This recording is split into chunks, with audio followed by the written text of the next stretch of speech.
beautiful woman, naked as the day she was born. She stood there, eyes closed, her lustrous dark hair fluttering as she shone in a silvery light. It was like something out of a fantasy, and I was immediately smitten. But now wasn't the time to stop and stare. Are you the one who took my ark? And you've even undone my spiritual seal and awoken Chronoa. Luminous was now shouting at a much more familiar figure who just entered the scene. It was Yuki. So he's in on this, too? Part of me still wanted to believe in him, but I guess Raphael was right after all, and given the choice, I was always going to trust Raphael first. I thus felt no surprise at all as I turned my icy gaze to Yuki. So you're involved in this? Boof, guess you know, huh? But that works, too, so. He spoke entirely off the cuff, not being shy at all. I was dealing with the real Yuki right now, no doubt, but he's a lot more shameless than I thought. Behind him were two unfamiliar people wearing masks, an asymmetrical one leering at me and the other one looking angry. I assumed those were Laplace and Footman from the Moderate Jesters, and although I had a hunch about it before, I guess they really were linked with Yuki. So you're Luminous? My name's Yuki Kagurazuka. It's an honor to meet you. Silence. How did you undo the seal? Well, about that, I've got this really unique thing called anti-skill that lets me cancel any type of magic or special skill. I see. Rather daring of you to reveal that. Luminous shot Yuki a look full of loathing, although her senses were still firmly attuned on Granville. They were in a dead heat, and neither of them could afford any false moves. Granville himself was also eyeing the dark-haired girl, even as he dealt with Luminous's attacks and fired back with his own. Duels between two experts like this went far beyond the realm of mere skill. Yeah, well, Rimuru already knows, so there's no point hiding it, but I want to ask you something, too. Well, not you, but Granville over there. Heh. I can guess what it is, but go ahead. Yuki sounded casual, but his eyes were surveying the area around him, never resting. As long as Leon and I had freedom of movement, he knew he couldn't escape too easily, assuming he planned to, that is, but I'm sure he did. I really had no idea why he was even showing up at this point. Something told me he didn't anticipate this turn of events. With as many question marks as there were, moving around would be dangerous. I'd have to figure out from Yuki and Granville's conversation just what kind of situation we had fallen into. So about the hero I heard was sealed inside that ark. I mean, controlling her turned out to be super easy. The seal just came right off. What's the deal with that, Granville? Hero? That girl's a hero? This was making even less sense now. Why would a demon lord keep a hero sealed away? And given how much Luminous seemed to care for her, this wasn't any kind of normal sealing. You are right. Because this is both a hero, and not a hero. Right now, that child is a personification of evil, by the name of Chronoa. It was Luminous who answered Yuki, her voice filled with intense rage and a surprising fretfulness. Calling this girl Chronoa a personification of evil sounded pretty foreboding to me. She must have been something really dangerous. Heh. You did very well, Yuki. Not even I could dismantle the elemental seal on that Arkansas. That's why I took advantage of you. Now that she's released, nobody could ever defeat her. Attention, demon lords. Attention, servants of evil. All of you will die here today. Granville erupted into laughter as he shouted. Awfully kind of him. Revealing everything without prompting like this sure helps me a lot, not that it makes this situation any better. Wow. Guess I lost this game of wits, huh? You sure got me good. Yuki sounded surly about it. Sooner or later, though, this stalemate had to end. And now, with a relaxed motion, the dark-haired Chronoa started moving. With a light shake of her head, her eyes opened, and that was the signal for the free-for-all to begin. I could ask Luminous what she knew later. For now, I had to survive. Diablo, handle this area for me. Yes, my lord. It looked like he wanted to say something for a moment, but he meekly agreed, perhaps sensing the atmosphere. He probably wanted to fight, I think, but now wasn't the time for a back-and-forth conversation. I wasn't going to change my mind, and I'm sure he knew that. So that just left one question: what would I do now? Luminous and Granville were at a stalemate. Shion and Ranga were fighting hard against Raziel. Yuki's group was trying to escape, and while I didn't plan to let them, they were much less dangerous than Kronoa. I couldn't just leave them be, though, which posed a difficult issue. They might stab me in the back, and forget about us fighting together here. Leon, meanwhile, had been acting like he was in his own little world for the past while. I honestly couldn't put much trust in him. Thus, I had few allies and lots of enemies. It was a disastrous situation, way too difficult to handle. Kronoa's eyes were open. She looked naked to me before, but now I realized she had a single bracelet around one wrist. It was glowing, emitting black particles that wrapped around her body, a system something like Hinata's Holy Spirit armor. Her armor, however, was pure black and much sturdier than what Hinata wore. Next, Kronoa summoned a single sword, a beautiful rapier not unlike Hinata's moonlight, albeit with a jet-black blade. Report. Although its shape is identical, its latent statistics are incomparably higher. That sword and armor were both apparently way better than legend class. Her sword was as strong as mine, or maybe stronger, which meant it was god class. I guess I could no longer be optimistic. It wasn't just a matter of knowledge, she may have even had me beaten in skill, and I had a feeling her weapon could penetrate all my defenses. This was seriously becoming a do-or-die situation. Report. The hostile subject Kronoa is. I know, okay. I didn't need Raphael's analysis to understand how scary this girl was. Following my instincts, I deployed absolute defense and commenced evasive maneuvers. Immediately after I began, a dark beam of light smashed through where I was just standing. It continued in a straight line, demolishing all obstacles it hit along the way. It was only stopped after breaking through a cathedral wall. That was beyond crazy. If I was one step slower, I would have taken that head-on. Would I have withstood it? It all would have come down to luck. Negative. Even with absolute defense from the ultimate skill Uriel, spiritual particles can still make their way through. It is only through predicting their movements and making the particles interfere with one another that they can be cancelled out. The hostile enemy's attack variation is greater than originally pictured, and prediction is therefore difficult. To sum up, you can't defend it, right? Okay, then, absolute defense, my ass. But now was no time for whining. I'd have to thank my own quick-wittedness for dodging that. And Kronoa was aiming her attacks at more than just me. Her next strike headed straight for Yuki. He couldn't quite dodge it, suffering a slight cut on his cheek.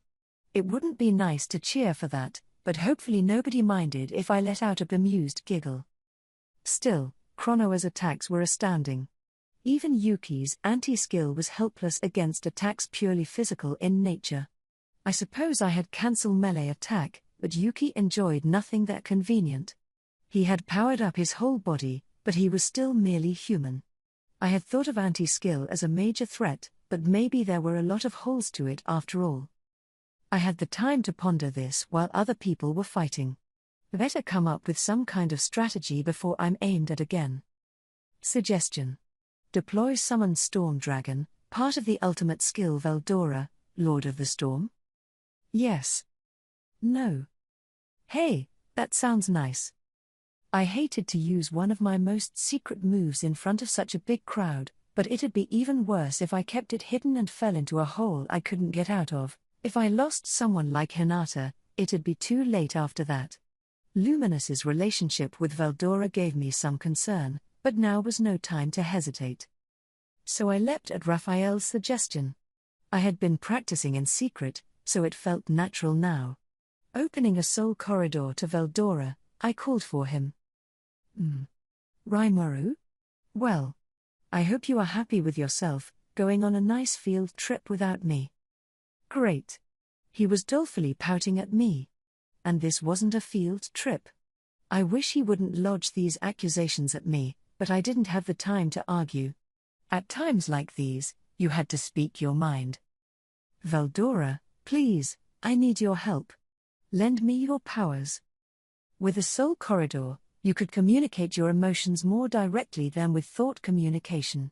Normally, you wouldn't use a corridor for conversation, since any lies could immediately be spotted out, but if you really wanted to bare your soul, this was the best way. Thanks to that, I could tell Veldora seemed surprised. Oh ho? You need my power? Well then, you will find few companions as trustworthy as I can certainly understand why you rely on me so. Crap, did I egg him on too much? No, I'd be okay. Veldora was bound to step up for me. I'm short on time. Can I call for you? PFFT. A silly question. If you ask me so nicely, I could only respond in kind. Please go ahead. I will exercise the full extent of my force. Veldora turned out to be just as trustworthy as I hoped. Consent acquired. Launching Summon Storm Dragon. And in just a scant few moments, a gale force wind blew over the cathedral. Leon was struck dumb. Was I too late? The girl called Chloe was without a doubt the childhood friend he had been searching for, an effort he spent hundreds of years on. He had even dirtied his hands with certain forbidden methods in the attempt, and now she was here. She was here, but that little girl was gone. At first, Leon thought that Rimuru had done something, but he quickly dispelled the thought. As he saw it, the only conclusion to make was that something truly unexpected and mysterious had happened. No. I can't give up on this yet. Just now, I met her. There's going to be another chance, I'm sure of it. He decided to cling to that thought, persuading himself it was so. It helped him regain control, but by that time, things had suddenly begun to unfold quickly. A new enemy appeared, demonstrating unstoppable force. Her identity was unknown, but he could tell she had Rimuru playing defense. And Leon was no impartial observer, there was no guarantee he wouldn't be targeted next. Next Yuki was attacked, dodging the strike with everything he had. Seeing that promptly made Leon realize that he was standing in a battlefield, but that realization came a little too late. People knocked out of battle were already strewn near the cathedral wall. Leon had no way of knowing, but Rimuru had deposited them there so they wouldn't get caught in combat. They were still alive but completely unconscious, so Leon wasn't particularly wary of them. In normal times, he'd never make an error like that, but the shock of seeing this girl he pursued for so long suddenly disappear had made him lose his composure. Put it all together, and he had let his guard down, and that's why, for that one moment, he reacted too slowly. A small blast of magic shot out from near the cathedral wall. It didn't look very lethal as it made its way toward Kronoa, who was currently preparing another attack on Yuki. It certainly wouldn't damage her, but the blast did exactly what its creator intended. Kronoa turned around, her eyes settling on Leon. TCH. Trying to push her on me? Despite his reluctance, Leon had to cast off all the niggling concerns in his mind. If he took his eyes off Kronoa, he'd be dead the next instant. Unless he seriously fought this out, even a demon lord like him would have a disadvantage, and even with a full effort, there may be no way for him to win this. That was how strong a threat Kronoa had become, and with the way things were, Leon could no longer distract himself with other issues. One side of the battle was cheering at this. It was Yuki's group. Nice job, Tyr. What a great idea. I didn't think she'd help out like that, but now I'm glad I took out that insurance. This move on Tyr's part was originally meant to antagonize Rimuru against Leon, but the opportunity never arose, so Tyr kept playing possum. Her perseverance was rewarded at the perfect time. Ho ho ho. Now we can get out of here once Tyr makes it back. Being targeted by Kronoa made Yuki sweat bullets, but now he was his usual composed self, kicking back as he observed the fight between her and Leon. Thus, he could easily see Tyr clambering her way from the cathedral wall. He headed off to rescue her before Laplace finished up their preparations to retreat, and by the time he was back with her, Laplace's spell was complete. All set, boss. Let's blow this joint. I hear you, Yuki replied with a nod. I think Raimuru's up to something, so it'll be dangerous to stay put. We better get out of here fast. He raised his hand up high, knocking out the magical barrier that covered the whole of Lubelius. Ho ho ho. Nice one, boss. Whenever I see it in action, your skill seems like such a cheat. Hey, if it lets us scram in a hurry, I'm all for it. As Laplace implied, escaping the center of this city with magical means would normally be impossible. Thanks to Yuki's power, though, they could modify anything and everything to their liking. It was a cheat, as Tyr put it, but if it got them out of here alive, nobody was going to complain.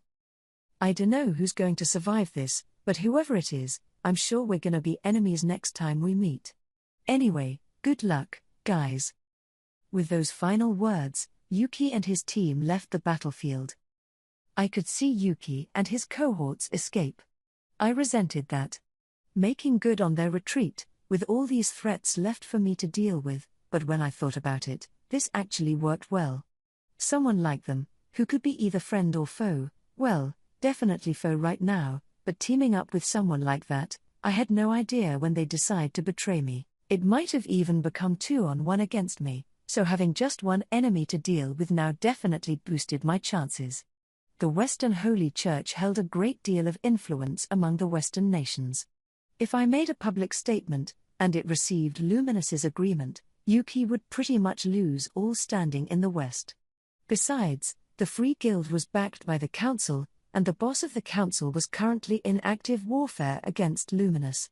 If we won today, Yuki was no longer a threat.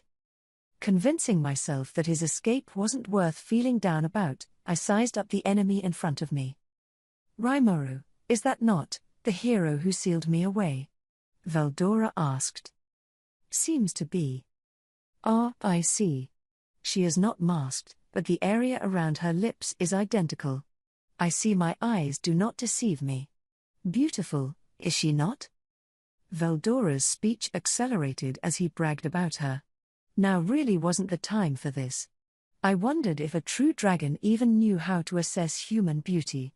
It certainly lent more credence to the theory that Veldora lost after falling for her good looks. I agree with you, but right now she's our enemy. Luminous sealed her away, I guess, but she's out of anyone's control right now. I think she was meant to be insurance against you, so do something about this. How rude of you. Why are you ordering someone as irreproachable as me to do something? Who do you think you're talking about here, man? I almost had to applaud his audacity. But I didn't have the time to put up with his nonsense. Enough jokes. Just take her on and buy me some time. Qua ha ha ha. Absolutely. We have a score to settle, besides. I was just thinking about how I wanted a rematch. It is all right if I defeat her, I assume? Wow. My hero. Although, whenever anyone says that in a show or video game, they're basically doomed to lose afterward. Yes, of course. Have at it. Leave it all to me. I was defeated last time because I was in my dragon form. Now is a good chance to show you how I've grown. I'm glad he's so confident, but hasn't he actually gotten weaker since then? I don't really see the logic behind being stronger as a human instead of a dragon, but I didn't want to rain on his parade when he was so enthusiastic, so I sent him off with a smile. Not like losing would kill him, that much I could be assured of. Are you all right, Leon? I asked, turning toward him. Chronoa was still looking right at us, so I kept an eye on her. Yes, somehow. Don't leave yourself open. She's stronger than you can imagine. I decided to heal Leon a little. His sword was already cut in half, and he was thoroughly battered and bruised. I was impressed he held out this long. Thanks to his efforts, I had enough time to successfully summon Veldora.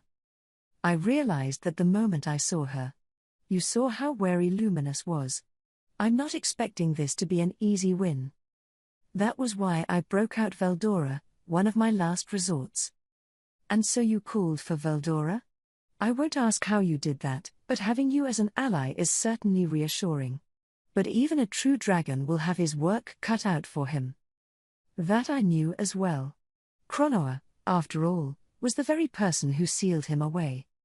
Are you hurt? No, I'm fine. I used an excessive amount of magic force to keep my sword intact, but this is nothing fatal. Of course, he couldn't save his sword in the end. And as unconcerned as he looked, I was detecting a lot of fake stoicism. I didn't have the excess capacity to protect Leon, so maybe this was the right thing to do after all? Good thing I kept my summoning to Veldora only. There was actually one other person among us. Are you all right, Sir Leon? It is good to see you again. This was Cherries. My summoning hadn't gone perfectly after all, because Veldora insisted on bringing Cherries along with him. Are you, Afreet? Leon asked. Yes. I have now received the name Cherries and am in the service of Sir Veldora. Ah. Well, glad to see you in good health. I was unable to read your true intentions. Thus, I failed to reach an understanding with Shizu Aizawa. Receiving Sir Veldora's guidance has helped me realize just how foolish I was. Has it? Leon nodded, although I wasn't wholly sure he was paying attention. He seemed to be brushing Cherries off, but I didn't want to call him out on it. They both had similarly serious personalities, to be sure. Rimuru, Leon said, please buy me some time. I have a trump card of my own to reveal. I considered the chance he'd try to run, but even with what little time we had spent together, he didn't strike me as that kind of guy. Let's trust in him, then. All right. I'll go support Veldora. Cherries, defend this area until Leon's ready. Yes, my lord. Thanks. I appreciate it. We were all set to go. Leon promptly got to work on something, with Cherries protecting him, the old master and servant team reunited. Me, I went back to the battlefield. It was time to kick off the final fight. Chapter 5. The Hero Awakens. Ugh. I'm exhausted. Hinata was faced with an irresistible temptation as she found herself about to be sucked into a bottomless abyss. Memories of times near and far crossed her mind, her life was flashing before her eyes. Yes. Now I remember. Even my own dad played with me sometimes, huh? She had been so focused on the now that she forgot all about it, but long ago, she belonged to a normal family. Normal, that is, until her father's company went bankrupt, and everything fell apart. If her father could have kept it together, maybe her mother wouldn't have gone insane, either. Hinata had too many of her own problems to think about just how much his father suffered. So he kept on hating him, resenting him, trying to pretend her current unhappy reality didn't exist.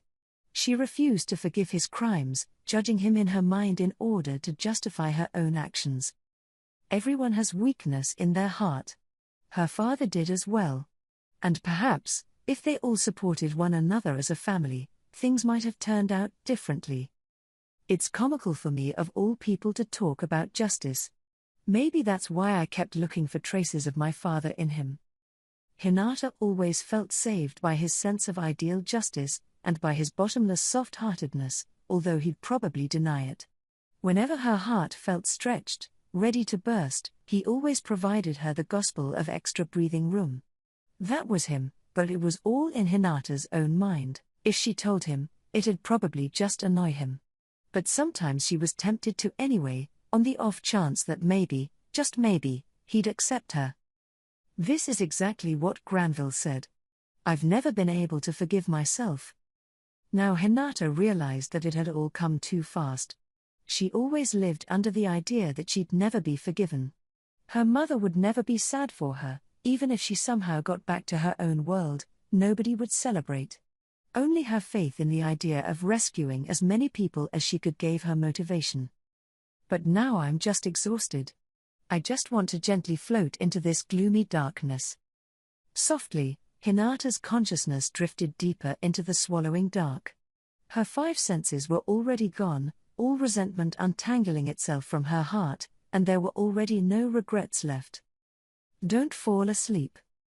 Hinata's consciousness awoke to the piercing scream. Was that Chloe? The thought called Hinata back to reality. But this wasn't reality, it was a very strange place to be. She could see outside through a window floating in space, but she wasn't seeing with her eyes, rather, it was a sight she felt in her heart. That's 'cause you're inside me, Miss Hinata. Before she could ask Chloe's voice what she meant, Hinata recalled the situation she was in. Oh. Right. Granville stabbed me, but I'm not dead? Remembering it all greatly confused her. Running her measurer skill at full blast, she still couldn't come up with a convincing answer. The fact that she could tap into her skills at all was incredibly odd. I'll explain everything, so do your best to stay conscious for now. I also want you to sync up with me. Sync up? Yes. Can you see the light? Guided by Chloe's voice, Hinata focused her consciousness. In another moment, she came across a small point of light. Right. That's it. She, or her consciousness, although it felt like she was moving her body, headed for the light. And then, the moment she touched it, her consciousness was greeted with a dazzling rainbow of colors. After a few moments. Are you awake? Where am I? Good, you're stable. So Miss Hinata. Just Hinata is fine. Oh, okay. So anyway, Hinata, you were inside me, or my soul. This is probably the first time for you, so it must be confusing, but that's definitely what happened. If I didn't get you out of there, you would have been swallowed up in an unlimited imprisonment. Then Hinata realized where she was. No wonder she didn't have a body, her soul was inside Chloe, as she now understood. The unlimited imprisonment she mentioned was, no doubt, at the bottom of that gloomy darkness. Oh. Well, thanks for reaching out to me. She felt obliged to thank her. After that, Chloe explained assorted things to Hinata. According to her, when Hinata was stabbed, her soul moved into Chloe. Normally, when you die, your soul separates from your body, dissipating into the air and ceasing to exist.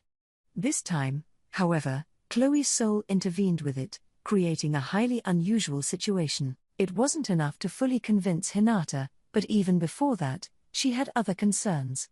So is Rimuru all right? She frantically asked. What happened to Lady Luminous? And to Granville?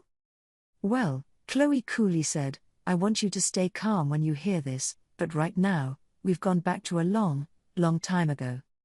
Huh? You see that mountain over there? Yes.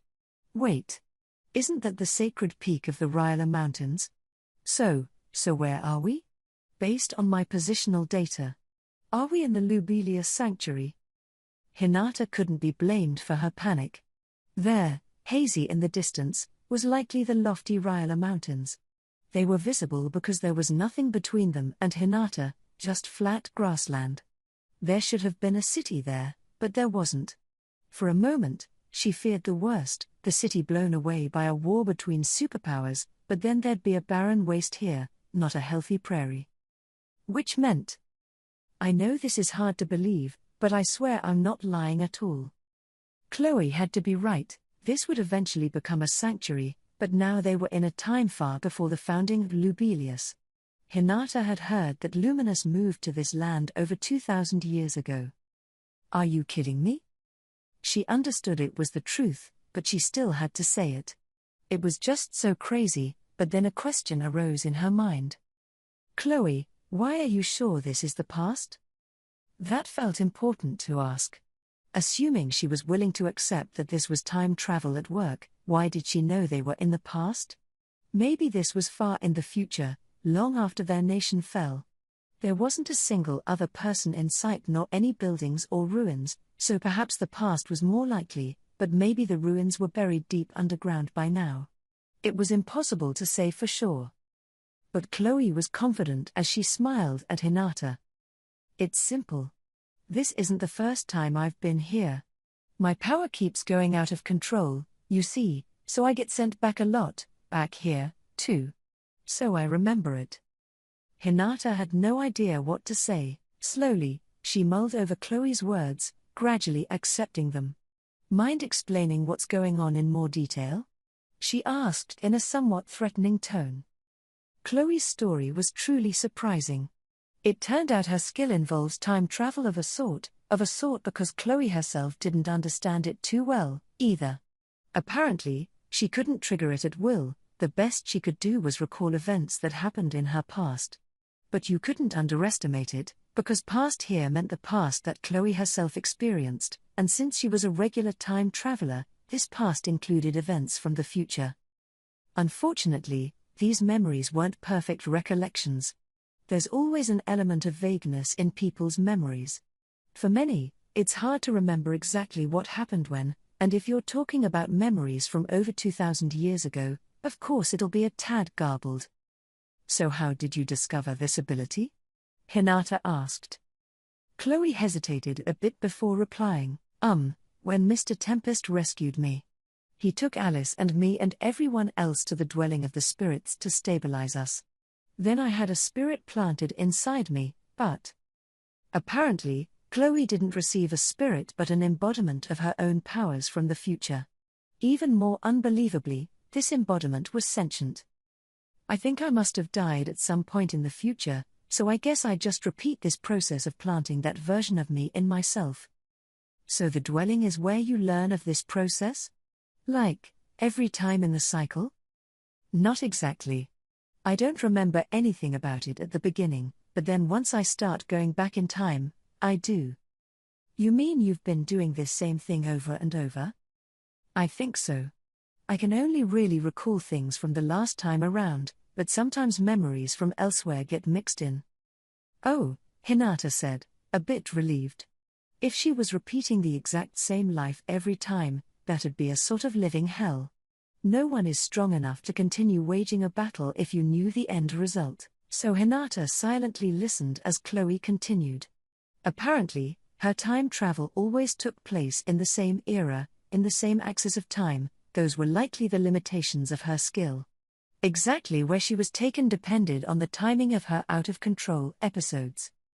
In the previous cycle, Hinata apparently died in the forest of Jura. Mr. Tempest had died, and Veldora got revived. Huh? Rimuru died? Who did it and how? He's practically unkillable. Well, with this cycle, my memories between when I received myself in the dwelling and when I get taken to the past are working out pretty differently. In fact, this is actually the first time Rimuru was still alive when it happened to me. Hinata found the sudden shift from Mr. Tempest to Rimuru pretty funny, but she didn't point it out. Instead, she lent an ear to Chloe as she recapped her memories up to her last visit to the dwelling. During the last cycle, after rescuing the children, Rimuru used spatial motion to return to Tempest. He didn't run into Hinata, missing her by only a few seconds at most. By this point, he had beaten up a lot of the otherworlders who came to Tempest, showing the nations bordering the forest of Jura that he was no one to mess with. When the danger Rimuru posed became common knowledge, the other nations of the world all but froze in place. The kingdom of farmers was still around, waiting for their opportunity to strike. Some sort of incident took place among the 10 great demon lords as well, but all Chloe knew were rumors that something might have happened. As Rimuru cemented his friendship with Grand Master Yuki of the guild, he began to exercise his influence on other nations, but apparently it was rough going, thanks in no small part to Pharmas's interference. But Rimuru didn't give up, trying out all sorts of strategies. The children's school was one of them, a place in Tempest where Chloe and the others could get an education alongside monster kids. Suddenly, though, everything changed. At the behest of the Council of the West, Hinata led a suppression force to attack Tempest. I did that? Yeah. It was pretty scary, Hinata. Oh. Sorry, I guess. No, it's okay. You guys kinda made up after that, so. According to Chloe, Hinata and Rimuru staged a duel that ended in a draw, and when the children, Chloe in particular, intervened to plead Rimuru's case, Hinata put her blade away. So you said I'll keep an eye on you and made nice with Rimuru. Sensing something strange with Tempest, Hinata apparently kept up her own investigations of the country. As she did, she exposed the assorted nefarious things Farmers was up to, and that made her begin to trust in Rimuru. 5 years passed. Rimuru remained leader of the Forest of Jura, never becoming a demon lord, and his days were as busy as ever. Thanks to making peace with Hinata, he was on good terms with Lubelius. Luminous took a liking to him for some reason, which helped preserve the peace.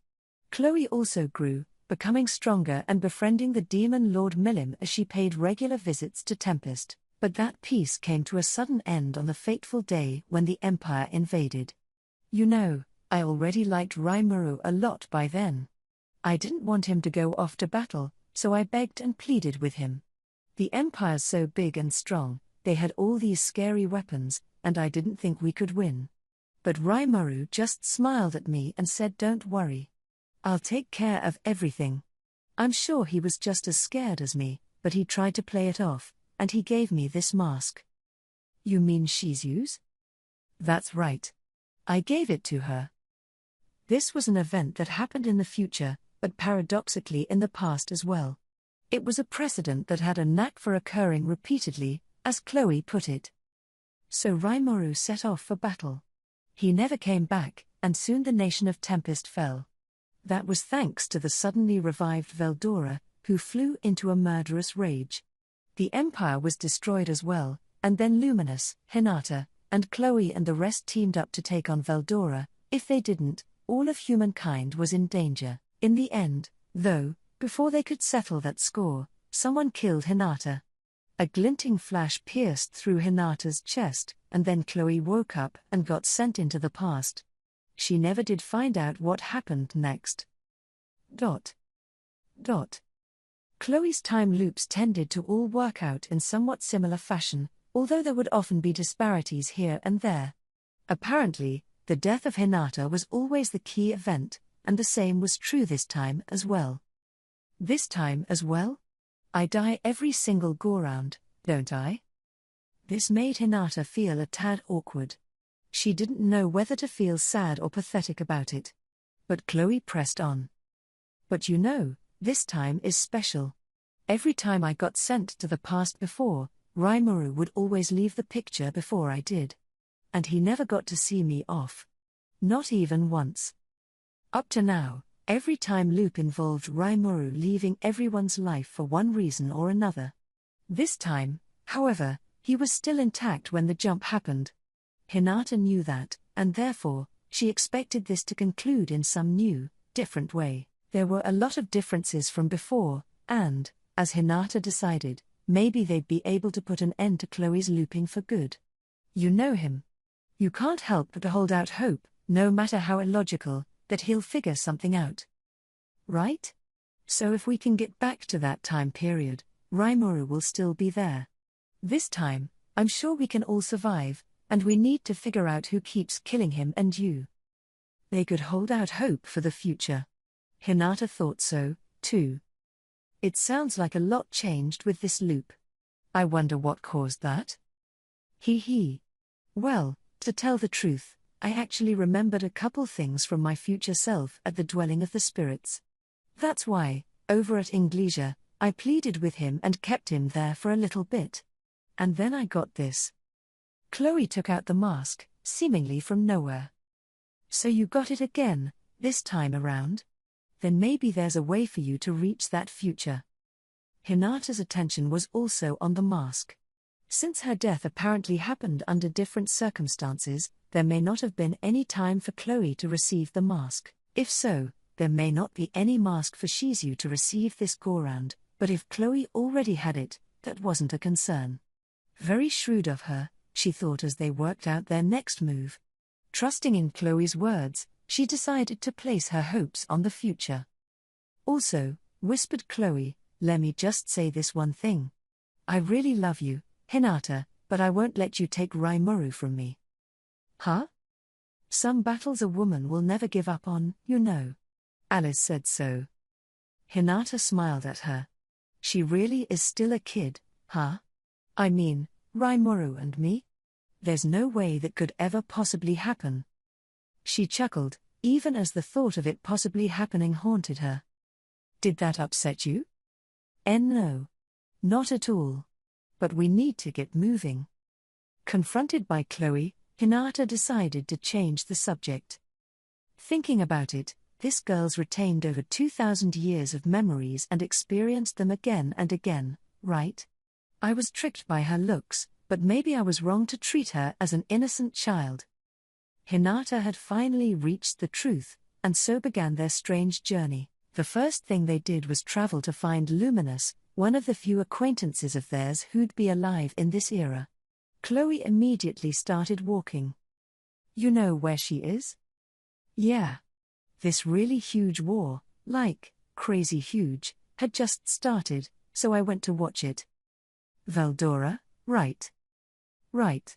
Rimuru introduced him as his friend in this cycle, but he was definitely an enemy the last time. It looked like he was fighting someone, so I wanted to lend a hand. Oh. That was Luminous he was fighting, huh? Yeah. So this time, I want to come a little early and help everyone escape before Veldora starts going nuts. I want to win Luminous's trust and get her to work with us. Chloe sounded remarkably determined.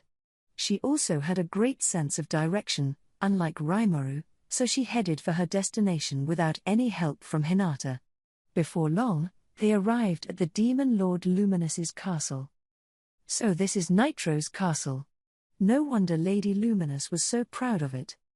It was beautiful, an entirely artificial structure that also boasted the splendor of a natural fortress. Thorn-like protrusions were visible across its edifice, serving as standby posts for the castle lookouts. They quickly spotted Chloe, a small herd of vampires bustling over to greet her. I'm here to see Luminous, she said to the soldiers surrounding her. Please take me to her. Hinata was shocked. Whoa. You think you can just walk up and demand to see a demon lord? Chloe paid the frenzied advice no mind. It's okay. Luminous is my friend. But that's not until after you save her from Veldora, right? She doesn't even know you at this point. Only then did Chloe realize she was mixing up her memories a little. Oh. You're right. I've repeated this so many times, I guess I thought that part was done. And come to think of it, I always do start with you getting angry at me every time, Hinata. I knew it, Hinata thought as she feared for their future.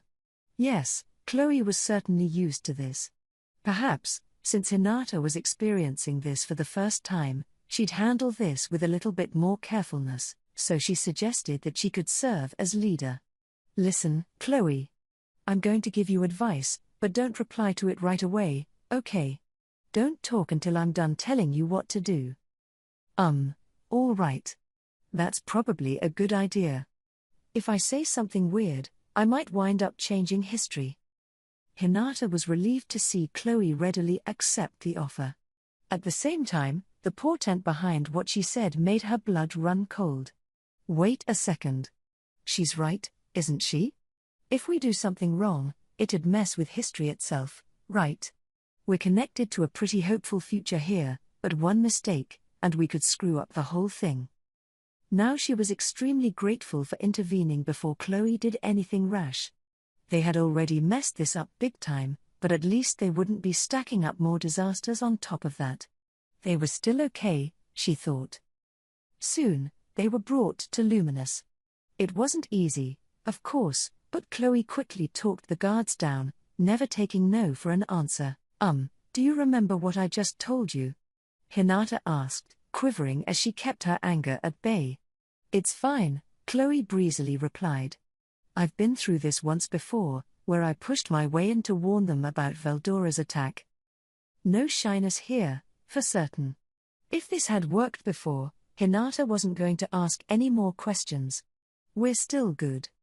We should be all right. But I think we'll need to make sure we're on the same page. Hinata internally sighed, bringing a hand to her forehead. So you say that evil dragon will come here soon? Yes. I know you're really strong, Luminous, but you can't beat Veldora. He's going to destroy this whole castle, so I want you to evacuate as quickly as you can. Hinata was nervous. Was this really all right? After gauging Luminous's personality, her measurer skill indicated that a straight approach was the correct one, but not on everything, of course, or on the really important parts. I don't know you well enough to believe you. Do you have any sort of evidence? Luminous sounded a bit friendlier now, but they couldn't rest easy yet. This was a performance, one meant to cast off any fools wasting Luminous's time. Hinata knew that quite well, so she quickly gave more advice to Chloe, asking her to confirm what era this was and pooling their knowledge together to calculate exactly when Veldora would attack. Well, it looks like Veldora will be coming here no sooner than 2 weeks from now. Once fall arrives, for sure. So be on the lookout, all right? Luminous was no idiot. She could analyze Chloe's pulse and other factors, trying to determine whether she was lying. This could just be a concocted story, but someone like Chloe who could talk her way through the castle guards seemed unlikely to try anything that foolish. In the end, Luminous saved her decision for later and offered Chloe lodging in the castle. Then, in another little while, Veldora came. Luminous fought bravely, Chloe attempting to join in before Hinata stopped her. Listen. Last time, you said you didn't fight Veldora in this era, right? Right, but forget all your other memories. Right now, what we need to do is follow our footsteps from last time. In order to win Luminous's trust, we need to talk to her about the future, but don't talk about the future results from this time around. If we just retrace the route we took last time, we're bound to reach the future from the current cycle. It was important enough of a point that Hinata said it twice. Chloe, taken in by her force of will, nodded her approval. She understood it well. If they told Luminous about their memories from the current loop, how Granville betrayed them, for example, Luminous would no doubt kill Granville right that minute, and Chloe and Hinata would lose their link to the future they came from. Both of them knew they had to avoid this at all costs. Thus, while Veldora destroyed the castle, Chloe's timely warning kept human casualties quite low. This was the same as the history Hinata was taught. Given Chloe's apparent clairvoyance, Luminous enthusiastically trusted her. The two of them became friends, and right now, they were seated facing each other behind closed doors. So you're telling me, Chloe, that you've traveled through multiple loops in time?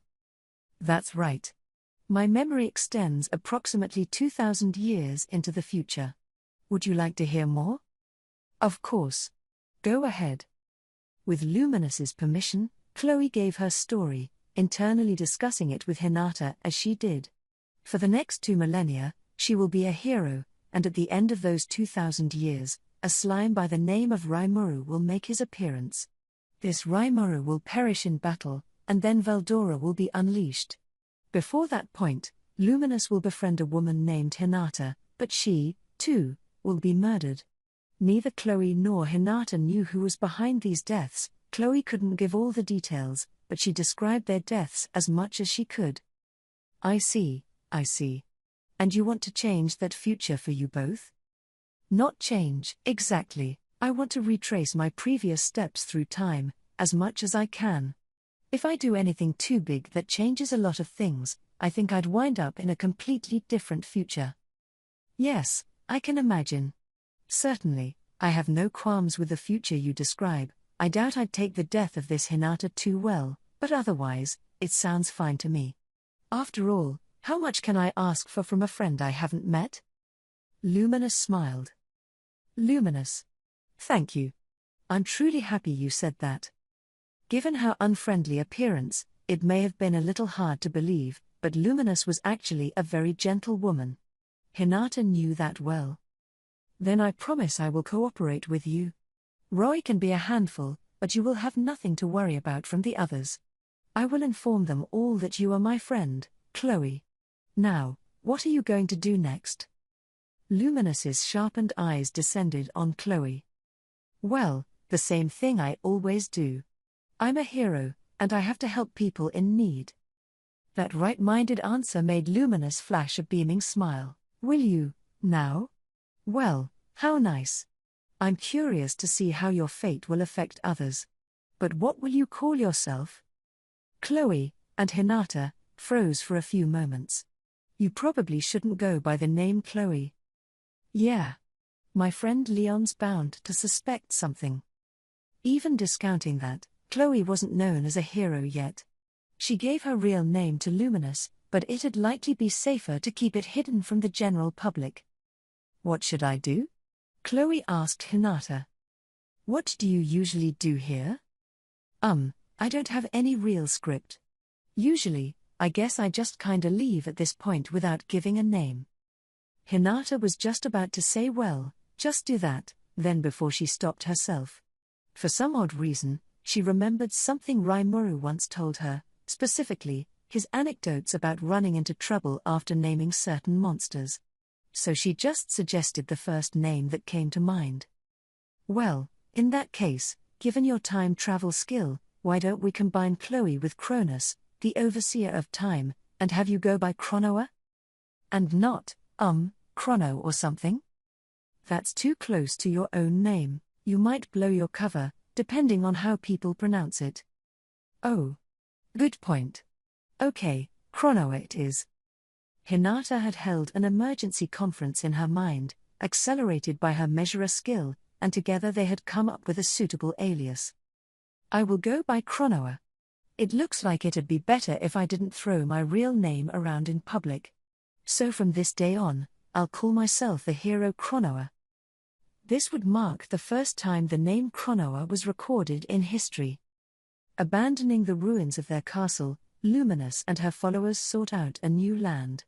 Chloe, naturally, accompanied them.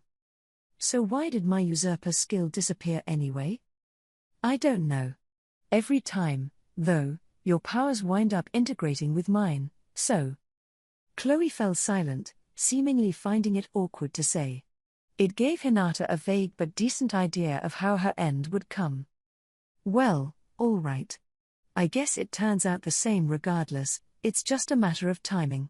But if naming you took away one of my own powers, I guess Chronoa has some kind of monster aspect to her, doesn't she? Hey! That's kinda mean, don't you think? Oh, I'm sorry, I meant nothing by it. You can be real nasty sometimes, you know. No matter how pretty you are, you're never gonna attract anyone with that attitude. Ah, knock it off. I'm dead anyway, so it doesn't matter. They kept bickering as their journey continued.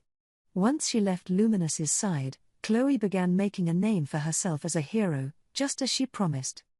Time passed, and then they reached a point 300 years before the last leap backward, just before the moment Veldora was sealed away. As per usual in her long voyage through time, Chloe had picked up skills like absolute severance and unlimited imprisonment.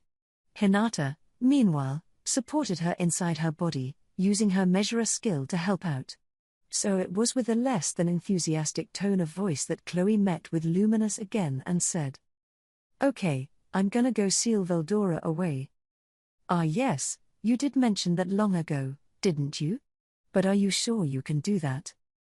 Luminous looked worried. Unlike before, she and Chloe were now fast friends. "I'll be fine. I have Hinata with me." She had told Luminous, and Luminous alone, about Hinata. The Demon Lord readily accepted her. "Very well, then. But don't push yourself. She'll be fine. I'll be the one taking on Veldora." "What?" This was news to a surprised Chloe, even though the unconcerned Hinata made it sound like settled business. "I've already fought Veldora once. And when I did." Hinata recalled how it went. "Qua ha ha ha. How weak. You call yourself the defender of humanity? Do not make me laugh. Ah ha ha ha, can you no longer stand? It serves you right, for I will never taste defeat. Now to put an end to this, for I am a busy dragon." It was a pretty humiliating memory. "A lot of stuff happened between us, so I really want to kick his ass, or I'll never be happy." She meant it. Chloe could tell by the tone of her voice, as could Luminous. "I understand all too well what you mean. I was hoping to bring that lizard to tears myself. Back in our fight, I managed to get him to reveal the scope of his powers. I'd like a chance to take advantage of that." Both Hinata and Luminous were enthusiastic about delivering Veldora his just desserts. Chloe, who recalled enjoying Veldora's company, couldn't hate him that much, but given how much destruction he was responsible for in the past, she couldn't defend him that ardently. "Well, I don't know everything about you, but don't hurt him too bad, okay? Because Veldora really is a good person." So Chloe decided to let Hinata do what she wanted. And at the site of the final battle, Hinata proved to be powerful, indeed. With Chloe's support, they managed to completely shut Veldora out. Gwa. Hearing that pained scream, the beauty underneath the mask blushed, basking in her satisfaction. Then she turned control of Chloe's body back to her. Now Chloe's time was ending. The moment had arrived. "I didn't tell you this until now, but I think I'm gonna disappear soon."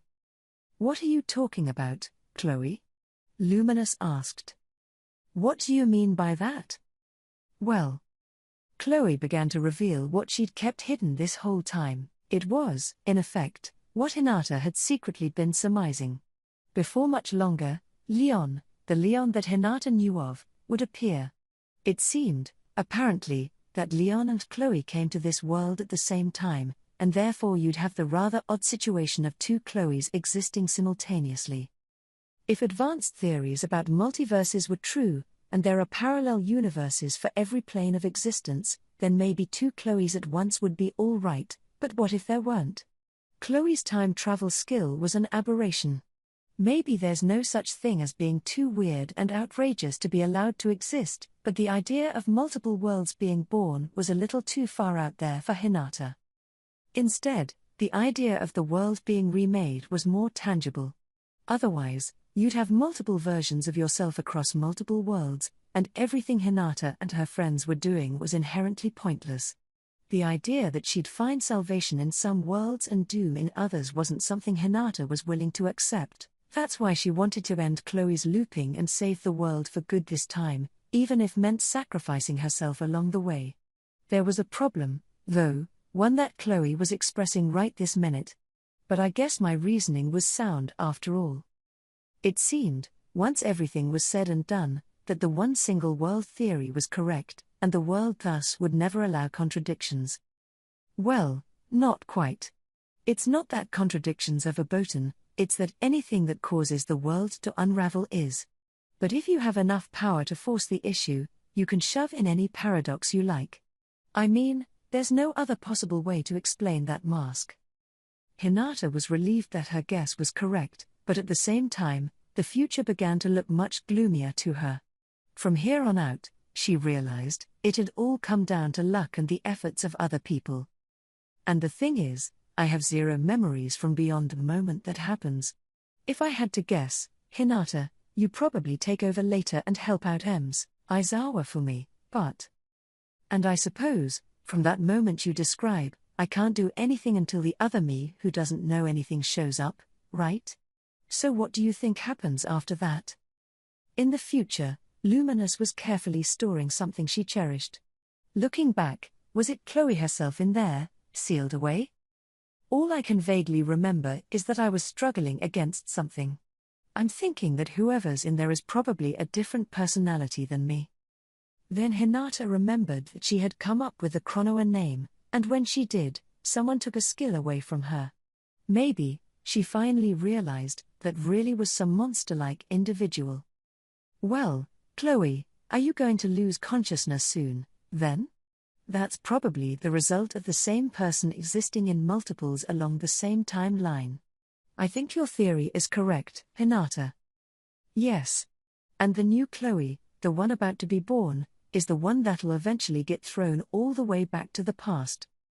I imagine you're right, said Luminous. Yeah. So, Hinata, I know this is asking a lot. It's all right. Once I save Shizu, I'll rely on Lady Luminous after that. Leave everything to me. I can use my spiritual force to create a compartment, an arc, if you will, to isolate you from the present age, Chloe. Both of your souls will likely be thrown into the future, and I promise you, I will find them and undo that seal when everything is complete again. Chloe, Hinata, and Luminous's hearts were one in that moment. And with that, they left Luminous to handle all their futures. With Chloe's consciousness now gone, Hinata was by herself. Now that her theory was proven correct, Hinata was racked by intense anxiety and pressure. The anxiety was over being left alone. The pressure came from this intense something within her, attempting to take over her body from the inside. Once Chloe, the main Chloe, disappears, I'm sure Chronoa is going to wreak havoc. But I didn't expect this much havoc.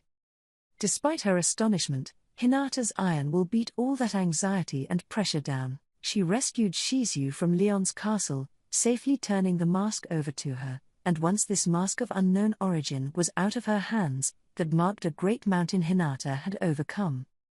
It almost felt nostalgic to her, traveling with Shizu, although Hinata never revealed it.